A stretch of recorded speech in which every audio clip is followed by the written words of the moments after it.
Here we are today, Aaron Kinn, coming to us from the Fort Worth, Dallas Metroplex. Maybe you say Dallas Fort Worth Metroplex. Either way. So he's a Texas boy, and Yes, we got ma'am. lots to hear from him today, and the wonderful job he and his wife and Amanda have done over the past 2 years. So stay tuned, and Aaron Kinn will be coming up.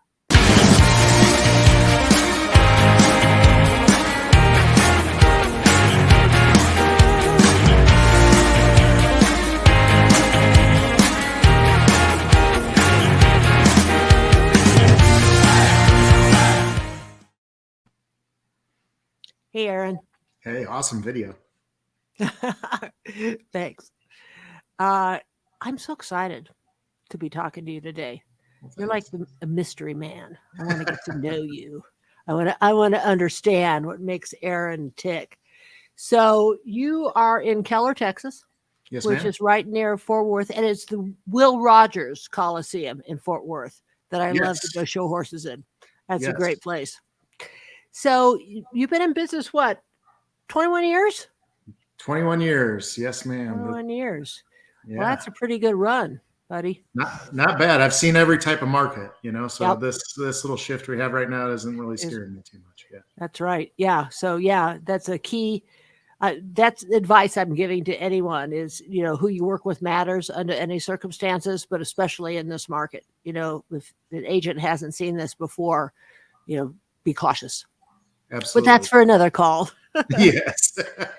So you started out 21 years ago. You were with was it a mom and pop brokerage or just a smaller brokerage?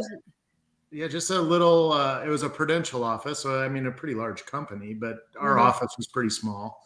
I think there was 40 agents across 2 offices, so it was pretty small, a good place to start. That's, it was close to my house. That's why I picked it, which is kind of crazy, but that's where I started. And then from there, I moved into Keller Williams and was at one of the largest Keller Williams offices in the country for 7 years.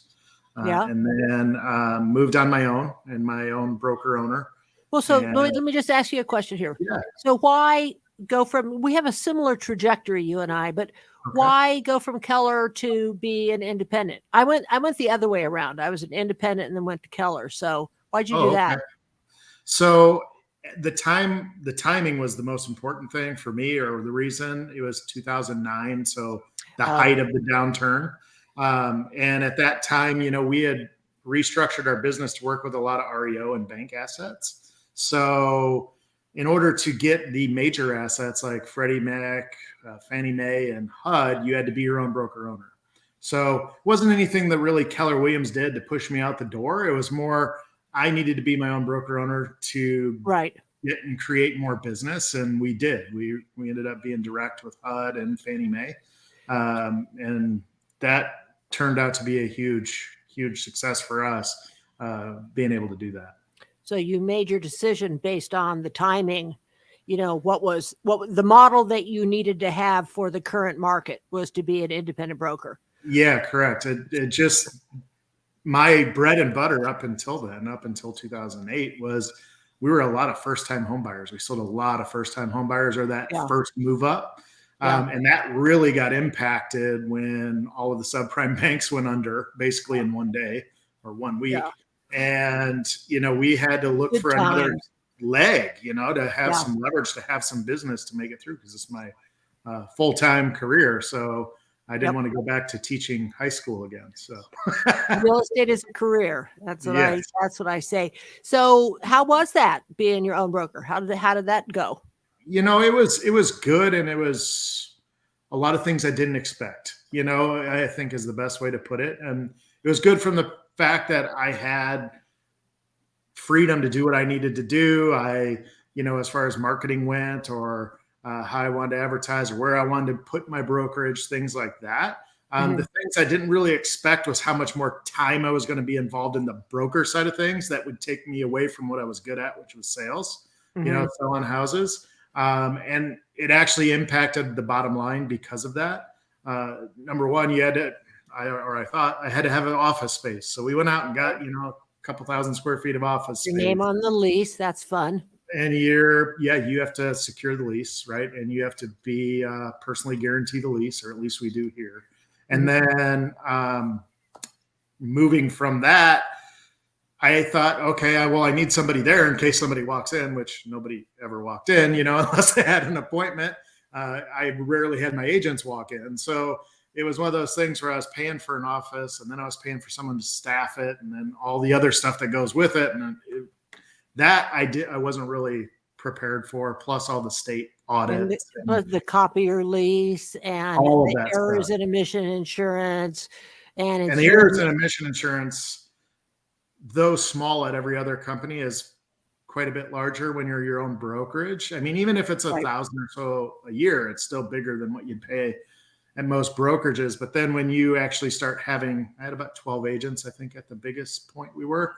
And so that cost went up substantially. And unfortunately, we had a lawsuit with one of those agents.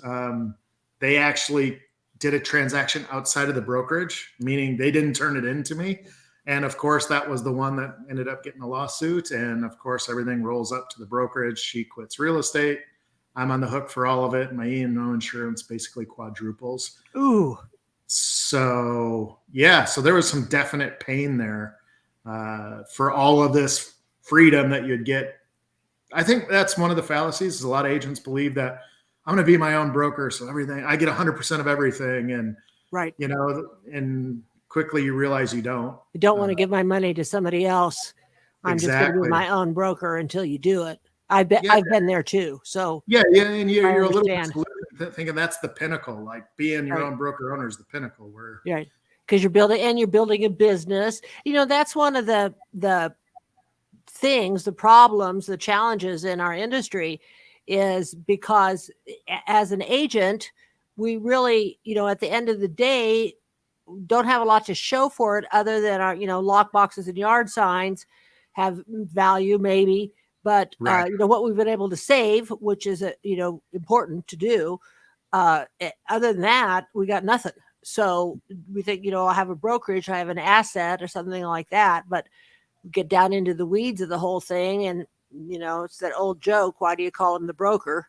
Because he's broker and you got your own personal production is used to support your brokerage and all of the time and the, hey, got a minutes and all that kind of stuff.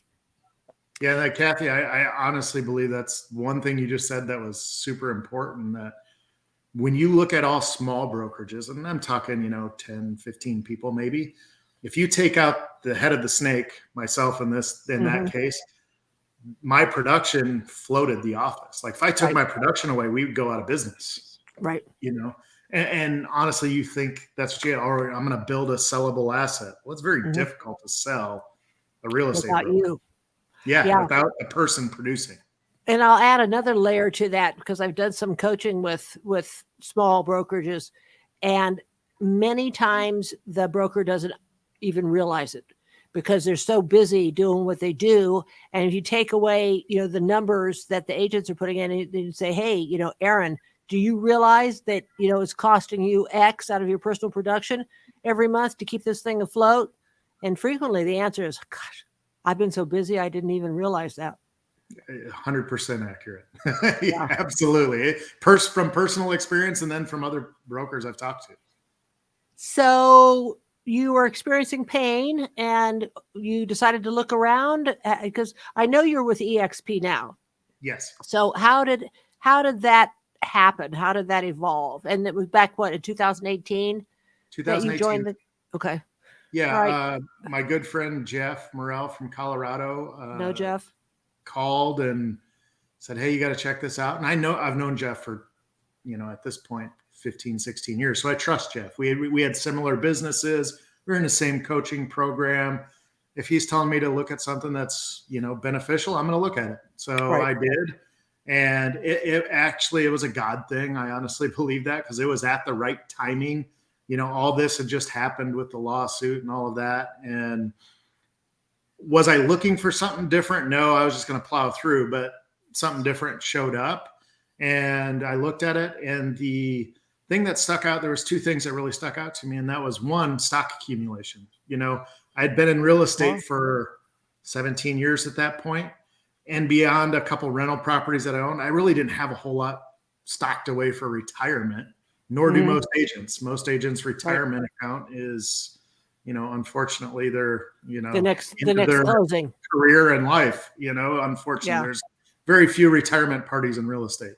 And that's sad. It's called a funeral. Yeah, I mean, it's really sad. So I saw that and I was like, holy cow, I can actually do the exact same thing I'm already doing and earn some stock on the back of it. So I actually have a path to retirement if I do want to retire at some point, or just slow down. I have a way to earn extra stream of income. The average, millionaire has 7 streams of income. Right. If you're just selling real estate, you have 1, so you have to create some other ones. And through eXp, we actually have 3 or 4, that automatically happen with doing what we're already doing. Well, and just like the fun thing I think about the stock is we get our stock at a 10% discount. So if you think about whoever your money manager is, if they bring in 10% on your money year over year, you say, hey, you're doing a pretty good job, buddy. But, we're guaranteed to make that on day one. So it's kind of a no-brainer. Yeah, you get it right up front. Yeah. So you looked around, you understood the model, and you made a choice. Yeah. I went actually deep dived in my business, put pen to paper, figured out the numbers I was doing as a brokerage, like we talked about, how much was going out the door, especially if I pulled myself out, and then what it could mean with eXp, with both the stock comp and the revenue share that we could build as well with it. So for me, it was a no-brainer. I could run my office the exact same way, or my team, just like I ran my brokerage. Nothing changed except I added eXp to my logo. That's about it. Well, and that's kind of the thing, right? Which a lot of people are discovering now is how to build a brokerage within a brokerage, if you will, and outsource all of the pain points that you had prior. Yeah, and all of those expenses that you don't need, that are just, for lack of a better term, fluff, to make yourself have a bigger ego. Oh, look at my building, or, look at my office space that no one comes to, so is those things that you don't need, put them into things that will work for you. The training, you get coaching.